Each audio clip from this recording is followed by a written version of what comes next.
Salut à tous. Alors, après les attentats de Nice et de l'église, et puis ceux du Bataclan, et de l'Hypercacher, etc., et de Charlie Hebdo, je pense qu'il est temps de se demander qui est l'ennemi, de le nommer en fait, parce que c'est très confus. Au niveau gouvernemental, on ne comprend plus rien. On est en guerre contre l'ISIS, contre l'État islamique, mais en fait, il ne faut pas dire l'État islamique, c'est Daesh, mais en fait, Daesh en arabe, ça veut dire l'État islamique, bref. On ne sait plus très bien en fait qu'est-ce que ça veut dire. Alors, il y a beaucoup de débats en ce moment concernant l'islam. Est-ce que l'islam c'est une religion de paix, une religion de haine? Alors je pense que les deux en fait, enfin, les gens qui discutent de ça, ceux qui disent que c'est une religion de paix, ceux qui disent que c'est une religion de haine, en fait sont hors sujet. C'est pas très important. C'est-à-dire que quand vous menez une guerre ou quand on vous attaque, il faut savoir qui vous attaque.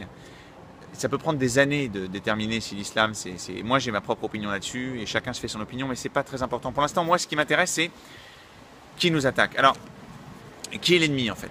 Alors, je me suis basé sur un sondage réalisé par le Pew Research Center.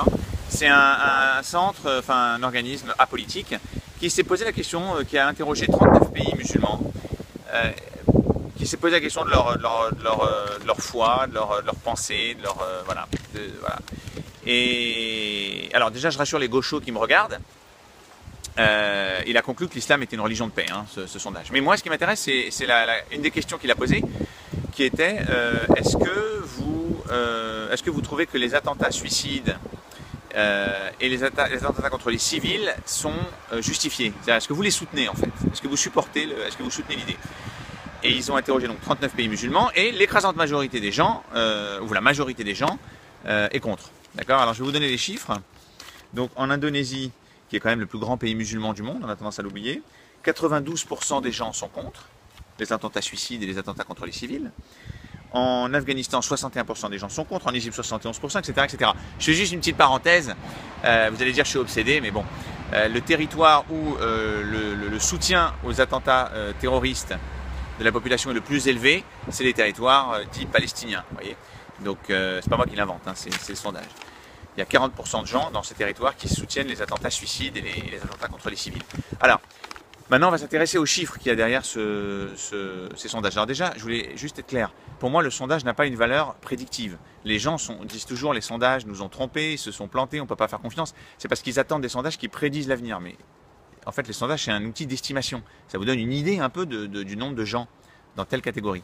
Telle ou telle catégorie. Alors, on va regarder les chiffres. Alors, si vous transformez les gens, donc en Indonésie, il y a 8% des gens qui soutiennent les attentats suicides, ce qui fait plus de 16 millions, etc., etc. On arrive en Irak à 3 millions, en Égypte à plus de 22 millions, etc. Bref, en totalité, on fait plus de 100 millions de personnes. Vous réalisez ce que ça veut dire? C'est-à-dire qu'il y a dans le monde, sur ces 39 pays musulmans, il y a 100 millions de personnes, en estimation, hein, de gens qui soutiennent les attentats. D'accord. Alors, on va finir par la statistique française. Dans la tranche d'âge 18 à 29 ans, le sondage a posé la question aussi. Donc, 42% des Français musulmans de 18 à 29 ans soutiennent les attentats suicides ou les attentats contre les civils. Vous voyez, 18 à 29 ans, c'est à peu près l'âge critique des djihadistes. Hein. Ils n'ont pas 70 ans, les gars, hein, qui se font sauter comme ça ou qui se balancent dans la foule avec leur camion. Donc, là, c'est la théorie, on va revenir à la théorie d'une journaliste qui s'appelle Brigitte Gabriel et qui parle de la majorité silencieuse, la majorité paisible. Donc oui, la majorité des musulmans, évidemment, est contre ce type d'attentat. D'accord? Mais c'est pas du tout pertinent. Vous voyez ce que je veux dire? Ce que je veux dire, c'est que, elle a raison de le dire, les bolcheviks étaient minoritaires. Et c'est pourtant les bolcheviks qui ont orienté l'histoire. D'accord, c'est la fameuse histoire du congrès des soviets, le dernier. Les bolcheviks et les mencheviks se retrouvent face à face. Les mencheviks sont majoritaires. Ils étaient pour une réforme, mais sans violence, contrairement aux bolcheviks. Mais Lénine s'est mis à parler et à provoquer, à insulter, etc. Et là, les mencheviks sont sortis de la salle. Donc les soutiens de Lénine étaient paniqués. On dit, bon, on va devoir refaire un congrès, c'est pas possible. Et Lénine a dit, pas du tout, on vote. Et ils ont voté et ils étaient majoritaires pour le coup. Mais en fait, au départ, ils étaient minoritaires. C'est eux qui ont fait l'histoire. Les nazis aussi. Les nazis étaient minoritaires en Allemagne. Et pourtant, c'est eux qui ont imprimé et qui ont dirigé l'histoire, avec les résultats qu'on connaît. Bref, on ne va pas citer plusieurs exemples. Donc ce que je veux dire, c'est que ça, c'est le premier cercle d'ennemis. C'est les gens qui sont prêts à passer à l'acte, et ils ne sont pas un ou deux, si vous voulez. d'accord? Je n'ai pas le nombre en France puisqu'il n'y a pas de statistiques ethniques. On parle de 42% de jeunes de 18 à 29 ans dans la population musulmane. C'est énorme, vous voyez ce que je veux dire? Donc, ça c'est le premier cercle. Le deuxième, ce sont les gens qui soutiennent ces gens-là. Ce sont les gens qui approuvent, sans ouvrir leur gueule, mais ils approuvent. Vous voyez ce que je veux dire? Je donne un exemple. Le terroriste du camion, à Nice, son cousin, il semble-t-il, hein, était au courant. Il n'a rien dit. Vous voyez? Quoi d'autre? J'avais un exemple. Oui, les deux terroristes de l'église de Saint-Étienne-du-Rouvray, ils communiquaient sur une application qui s'appelle Telegram. Il y avait près de 300 personnes qui suivaient leur communication, leur conversation. Ils ne parlaient pas de la recette du bœuf bourguignon, vous voyez ce que je veux dire? Ils parlaient d'attentats, des infidèles, etc. Il n'y a personne qui a bronché, personne n'a pris son téléphone pour dire oh les gars, appelez la police pour dire il y a quelque chose qui se prépare. Vous voyez, ces gens-là sont l'ennemi aussi. Il faut le dire. Alors, on va finir ce cercle par un reportage qui a été écrit par Alexandra Leniel-Lavestine, qui habite à Saint-Denis et qui est allée voir les jeunes après l'attentat du Bataclan. Donc c'est des jeunes d'origine musulmane ou d'origine arabo-musulmane, mais qui sont français. Et elle est allée les voir pour leur demander ce qu'ils pensaient de ces attentats. Et la réaction est claire. D'accord?